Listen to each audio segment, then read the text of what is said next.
Well, good afternoon, folks. Thank you for joining us for the next 20 minutes as we talk about how we will sustain the new network in a new way. That's really what this conversation is all about. I'm joined, first I'm going to tell you something that's very applause-worthy. I'm joined today by Mr. Frank Zardecki, who has 57 years of government service. I'm very proud of that, so is he, and many more years to come we wish for him.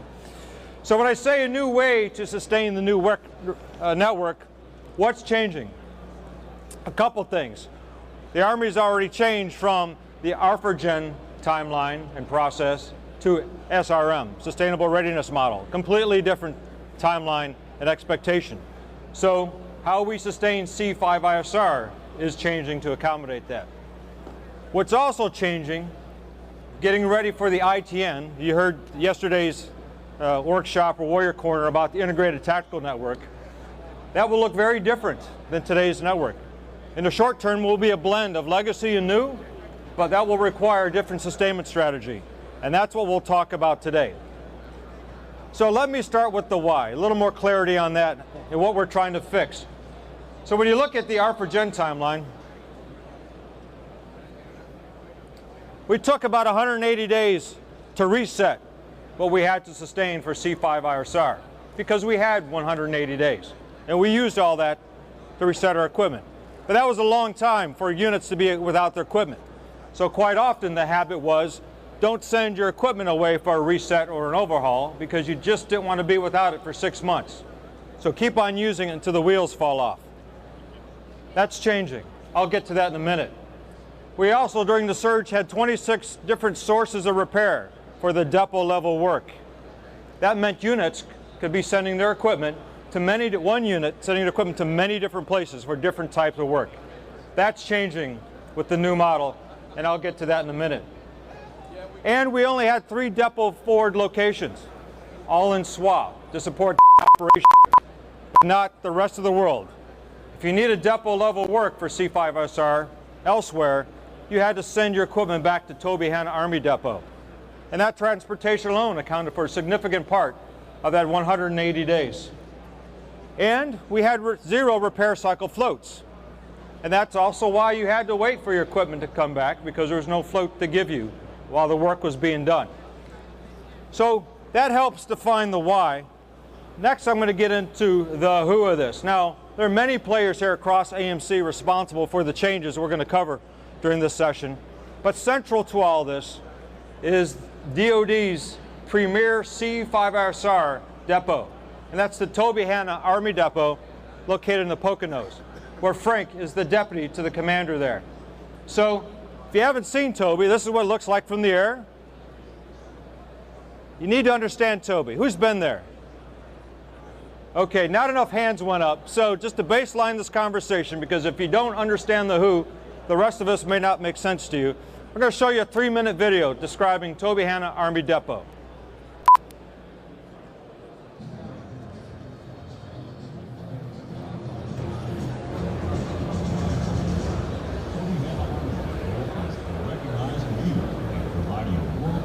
Logistics support for command, control, communications, computers, intelligence, surveillance, and reconnaissance across the Department of Defense. ISR readiness for our warfighting.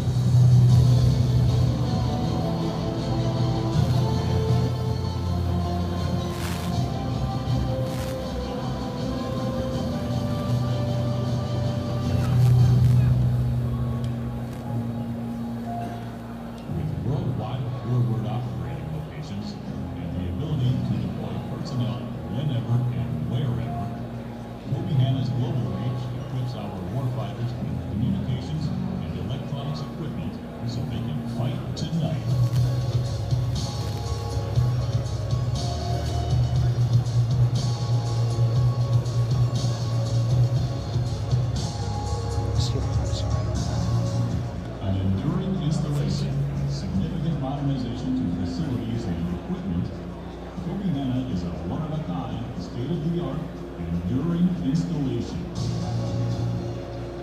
new technologies emerge, Tobyhanna remains cutting edge with the innovation and expertise to support advanced C4ISR capabilities for our warfighters.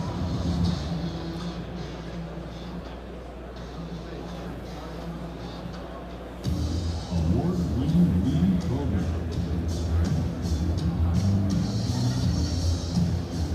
Aerospace 9100 and 9110 certified. ISO 14001 Environmental Management System certified. Agile and innovative workforce. A modern behavior-based safety program that emphasizes employee empowerment. Providing the best value. Ensuring our warfighters can fight tonight. Team Tobyhanna delivers readiness to our warfighters. All right, thank you. So Tobyhanna is not just at that facility you saw in the Poconos. They have over 40 points of presence around the globe. Click through that, please. Next slide. And they work across all echelons of what the Army needs to sustain, tactical to operational. Not just for the Army, but for the Department of Defense. They're quite often the choice depot for the other services. But today's discussion will focus on Army readiness. A big change that's coming, part of the new way ahead, is we're unifying the field support maintenance that's going on. Right now, next slide. It's being done, thank you. Next. Within our regional support centers, located at the different Corps headquarters and OCONUS locations, the maintenance work that goes on in there is done by a number of tenants to that maintenance facility. What we're doing right now and today is consolidating that under Tobyhanna, and in 2020 we'll let a contract for unified field maintenance. And Tobyhanna will be responsible for all the maintenance that occurs in those facilities, no matter if it's directed from the headquarters, reimbursable work for a PEO, reimbursable work for unit level maintenance, or depot level work. That will all be consolidated under Tobyhanna Army Depot. Now, if you remember this first slide I showed you about during the war years, we only had 3 or 4 depot level repair locations, and they were all in SWAP. What we've done in 18 and 19 is we've expanded that. And when I say depot level forward, I'm not talking about in a general sense those over 40 forward points of presence that maybe have 1 or 2 people, but I'm talking about facilities to do major depot level work, something just short of a full overhaul. Now, overhaul means we're basically taking it down to bare metal, resetting it to 0 hours. And that kind of work, when something's that extensive, most likely will go back to Tobyhanna at the depot. But most things short of that, which is what the bulk of the work is, can be done at a forward location. When we looked at the operational readiness for C5ISR equipment, one of the leading reasons why the OR rate isn't higher is because units were deferring depot level work because they didn't want to send their equipment away to the depot and be without it for so long. I mentioned that. So now we are moving the depot to them. So we expanded on what we've done in SWA.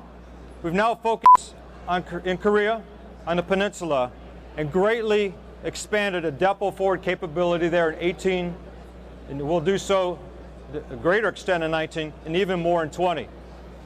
We're also standing up facilities right now as we speak in Germany for depot level forward work, and at the 3 CONUS-based core locations, JBLM, Fort Hood, and Fort Bragg, in that order. Giving you an idea of what that depot forward facility looks like, here's a picture out of Joint Base Lewis McChord of the facility. Next slide. This is an example of what I mean by a depot level forward facility, where we can do just about anything short of a full overhaul at these 4 locations now. By going forward, units are more likely to turn in their equipment for the depot work. We improve readiness. And what we've done over the last few years, let's build the next slide, the throughput on depot level work is taken off. This is where we were in 17, only 184 systems, C5ISR major assemblages, major platforms. I'm not talking about small eaches like radios. I'm talking about large assemblages on large platforms. 184 went to the depot in 17, 18 to 12, 300, and now 314 in 20. That number will go up even more as we establish the forward location. What's also helping our throughput, next slide, is reducing the repair cycle time. We no longer have 180 days with ARFAGEN.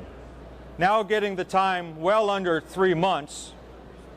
We've taken it from 6 months to now under 2 months for repair cycle time. In this example, the STT, the Satellite Transportable Terminal, the reason I use this as an example, this terminal is FORSCOM's #1 priority out of the 20 systems they prioritize for our depot level work. This assemblage will be in the inventory for a while. Even as the ITN is built out and we go to more VSATs and other solutions, STTs will be in the Army inventory in different compos for years to come, and this sustainment will be important. Another key factor, if you remember, I said we had 0 repair cycle floats. Next slide.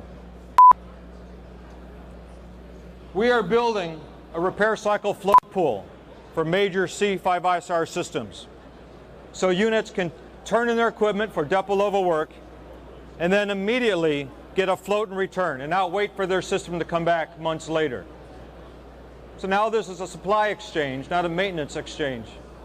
Units are turning it in and getting a replacement immediately. The float pool, we went from no floats in 17. Now in 19 we're up to 319, and soon we'll be up to 506 next year. This is huge, where brigades can now at a time turn in all their equipment and be given a float and stay ready and keep on moving. This is a game changer. We've invested significantly in doing this with the forward locations and back at Toby to keep everything going. These floats are really the production seed to keep the machine turning. Anything to add on that, Frank? Did we even give you a microphone? Nope, I'm not allowed to talk. No, you are. Something else that's game-changing here. Yeah, we'll give that microphone to Frank there. Thank you. He'll jump in. Is Toby's performance the promise? This is key. When a unit or the Army asks Toby to do something, any DoD partner, they need to know they're going to get it back on the agreed time. We've improved the processes. In 15, about half the time we were meeting the originally agreed upon schedule. And the schedule changes for many reasons. Sometimes the customer's a reason, sometimes the depot's reason, or just other reasons. We're greatly improved to now, in 18, 93% of the time, we keep to the original schedule. So I like having a fact-based conversation. Quite often we get caught up in aspirational conversations and end up grousing about the same old stuff year after year, and you wonder if anything's ever going to change. I show you all this not to brag, but just to demonstrate that we are changing, a new way to sustain a new network. Now, CECOM and AMC's #1 priority to sustain material readiness is getting after supply availability. What that simply means is making sure that the right parts are at the right place at the right time, so soldiers can rely on their equipment being ready when they need it. So we've gotten after this, and supply availability across the board, CECOM, C5ISR, is improved drastically as we speak. So just recently, in FY 17, we are at 77% of the time supplies were available where and when needed. Well, we are now at 93% and taking that even higher. Around the globe, having the right part at the right place. To include the depot, because the depot can't do their work unless the supplies are on hand. As the supply availability goes up, back orders go down. And this is our trend line with back orders.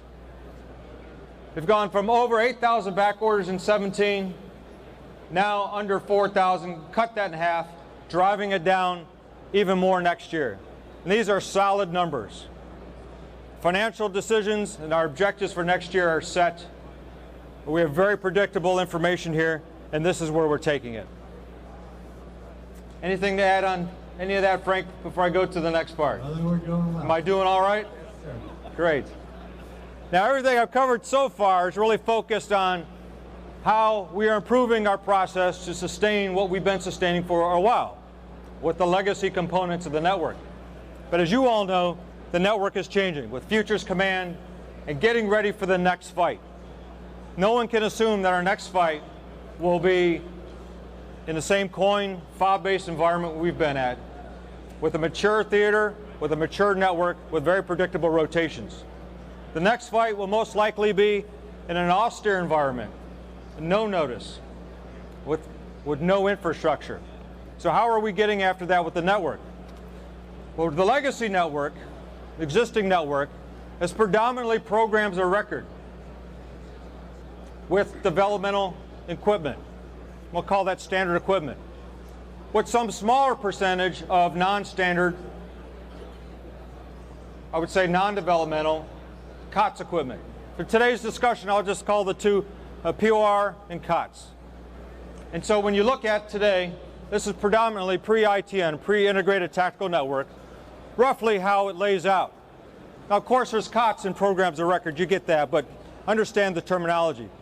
Where that's going with the ITN, it's completely flipped. The smaller piece of the pie are those programs of record that have long glide paths, full DOTL and PF consideration, lots of lead time to prepare for sustainment.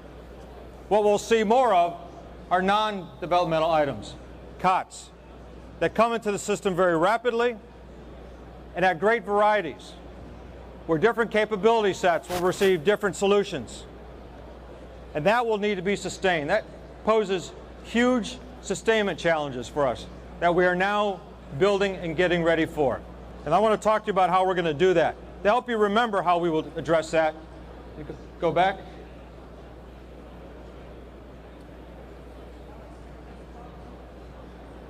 No, you're right, I'm sorry. You're all over, you're ahead of me. I'll go forward here.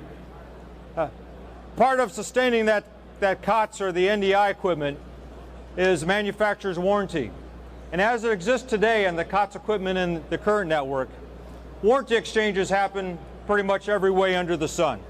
Every PM for every different type of product probably has a different warranty exchange process. Some of it might go back to the PM, some might go back to the manufacturer, some might go to the depot who's doing reimbursable work for the manufacturer on the warranties, etc., etc. Now, when it's a small number of COTS in the inventory, that's still tough to manage. When we go predominantly COTS in the ITN, that's a much bigger challenge. That's the setup for where I'm going with the next slide I thought I was at. Here we go. Let's build this out, and one more click.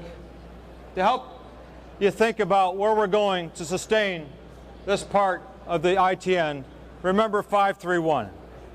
Next slide. The 5 is getting after the warranties. Right now, most cases, our equipment's procured, our COTS equipment's procured with about a 1-year warranty. And sometimes much of that year is taken up sitting in a warehouse waiting to be fielded. We now have the agreement, and you heard from General Bassett yesterday during a Warriors Corner, that we are procuring, in most cases, with a minimum 5-year warranty on this NDI or COTS equipment. That will help cover us in the short term until we figure out the way ahead.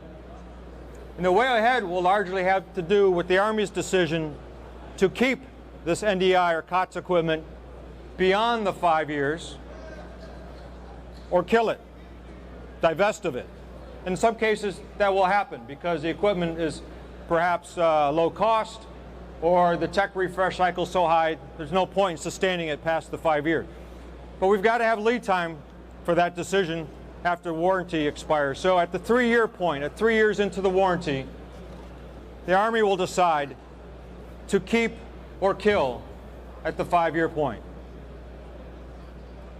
The other key part to this working, next slide, is the warranty exchange. Now right now, with every possible process under the sun, we know that's not scalable across the Army. So we have a very good model, and that is how SOF sustains their COTS or NDI equipment. They centralize the exchange process. To sum it up, you get it all back to a central facility, stick it into the soft pipeline. It goes back to Lexington, Kentucky, at SOFSA, the Special Operations Support Activity. And then they manage from there where equipment needs to go. If it needs to be packed and shipped and sent to an OEM or to the PM or a depot or some other repair facility, and then they get the equipment back to the soldier in the fight. What we're doing on the conventional side now is just starting a process to centralize the warranty exchange under Tobyhanna after over 40 forward points of presence. The bottom line is, you have something break, get it to your nearest Toby rep, just like taking it to an Amazon locker, and they'll get it back into the warranty exchange system. You don't have to worry about it. And you shouldn't even worry too much if the item's still under warranty or not, because if it's not, the warranty's expired, chances are Tobyhanna's going to be doing the repair anyway. So you've just put it in the right hands. Anything to add on that, Frank? The proliferation of them, all the SFABs, we've installed over 1,000 NDI items, all the PRCs, the DRCs. It's mostly NDI equipment out there today. Very good. And that is growing quickly, as we have already seen with the SFABs. As you feel different solutions to different units, this can quickly get away from you. So we're stepping ahead of the problem here, well ahead of the curve. Anything to add on that unified maintenance contract? So we have been doing that for years now with stainless equipment. So it's a natural extension. Everything's put in the processes. So we think we can handle that very easily. Good. And then modify it to this new concept and being awarded late in 20. Very good. All right, so now we're going to open it up to questions.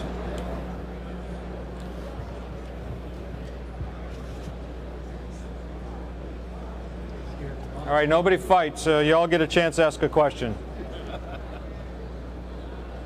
All right, so I've just got the hook. Our time is up. Our 20 minutes is well spent. Thank you, and thank you for what you do for Army. Thank you.